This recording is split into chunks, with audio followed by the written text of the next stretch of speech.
श्री बांके बिहारी जी मंदिर ये वो जगह है जहां भगवान श्री कृष्ण बाल रूप में श्री राधा कृष्ण के युगल स्वरूप में आज भी दर्शन देते हैं।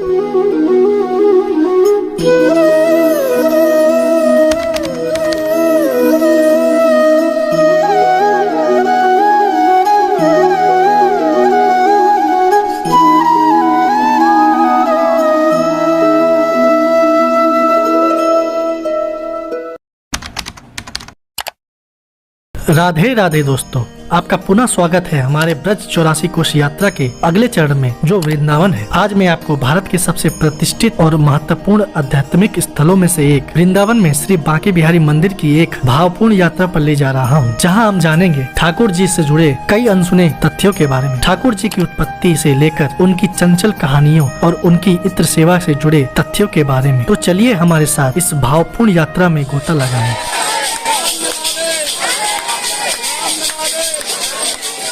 वृंदावन यह एक ऐसी पावन भूमि है जिस भूमि पर आने मात्र से ही सभी पापों का नाश हो जाता है। ऐसा आखिर कौन व्यक्ति होगा जो इस पवित्र भूमि पर आना नहीं चाहेगा तथा श्री बांके बिहारी जी के दर्शन कर अपने को कृतार्थ करना नहीं चाहेगा। हम अपने वृंदावन यात्रा के प्रथम दिन प्रातः श्री बांके बिहारी मंदिर की ओर चल पड़ते हैं। ठाकुर जी के दर्शनों की लालसा में हमारी ही भांति हजारों की संख्या में भक्त राधे राधे के जयकारे के साथ लंबी लंबी कतारों में चल रहे होते हैं। उन हजारों की भीड़ में हम भी शामिल हो जाते हैं और राधे राधे के जयकारे लगाते हैं। श्री ठाकुर जी की उत्पत्ति की कहानी भी बहुत ही अनूठी है, जो आपको एक भक्त के प्रेम और प्रभु के भक्त के प्रति प्रेम को दर्शाती है। श्री हरिदास स्वामी जी विषय उदासीन वैष्णव थे। उनके भजन कीर्तन से प्रसन्न हो निधिवन में श्री बांके बिहारी जी प्रकट हुए थे। स्वामी हरिदास जी का जन्म संवतः 1536 में भाद्रपद महीने के शुक्ल पक्ष में अष्टमी के दिन वृंदावन के निकट राजपुर नामक गाँव में हुआ था। इनके आराध्य देव श्याम सलोनी सूरत वाले श्री बांके बिहारी जी थे। हरिदास जी को श्री राधा की सखी ललिता जी के अवतार के रूप में माना जाता है। बिहारी जी मार्गशीर्ष शुक्ला के पंचमी तिथि को प्रकट हुए थे, अतः इस तिथि को हम बिहार पंचमी के रूप में बड़े ही उल्लास के साथ मनाते हैं। क्या आपको पता है ठाकुर जी वर्ष में केवल शरद पूर्णिमा के दिन ही वंशी धारण करते हैं और केवल श्रावण तीज के दिन ही ठाकुर जी झूले पर बैठते हैं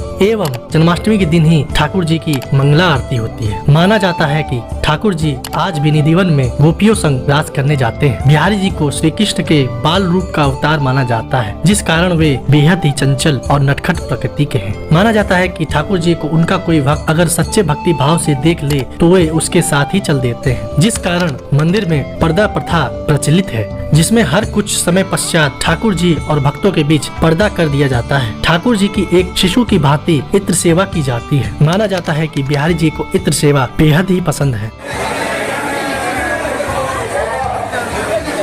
मंदिर परिसर में भक्तों की भारी भीड़ के बीच वह पल आता है जब हमें बिहारी जी के अद्भुत दर्शनों का सौभाग्य मिलता है। सच ही कहा जाता है कि जो भी एक बार बिहारी जी के सांवले सलोने मनमोहक रूप का दर्शन कर ले तो वो उन्हीं का हो जाता है। मैं भी प्रभु का हो गया। मंदिर में उत्साह और उमंग से भरे वातावरण को देख आपको एक अद्भुत ही प्रेम रस का आभास होगा। ठाकुर जी के दर्शनों का समय सुबह 7:30 से दोपहर 12 बजे और शाम 5:30 से 9:30 बजे तक होता है। ये समय शीतकाल में कुछ बदल जाता है। ठाकुर जी के मनमोहक दर्शन कर हम पहुंचते हैं एक और मंदिर, जहां की ऊर्जा और भक्तों के उल्लास को देखकर हम भी अपने आप को रोक नहीं पाते प्रभु की भक्ति में खो जाने से। ये मंदिर है ठाकुर श्री राधा स्नेह बिहारी जी मंदिर, जो बांके बिहारी मंदिर से कुछ ही दूरी पर स्थित है। अब वक्त आ चला था अगले स्थान की ओर जाने का, जो है निधिवन, जहाँ प्रभु प्रकट हुए थे और मान्यताओं के अनुसार आज भी हर रात प्रभु जी वहाँ जाते हैं। ठाकुर जी के इस अद्भुत लीला के लीला स्थान को देखने को हम चल पड़ते हैं निधिवन की ओर। तब तक के लिए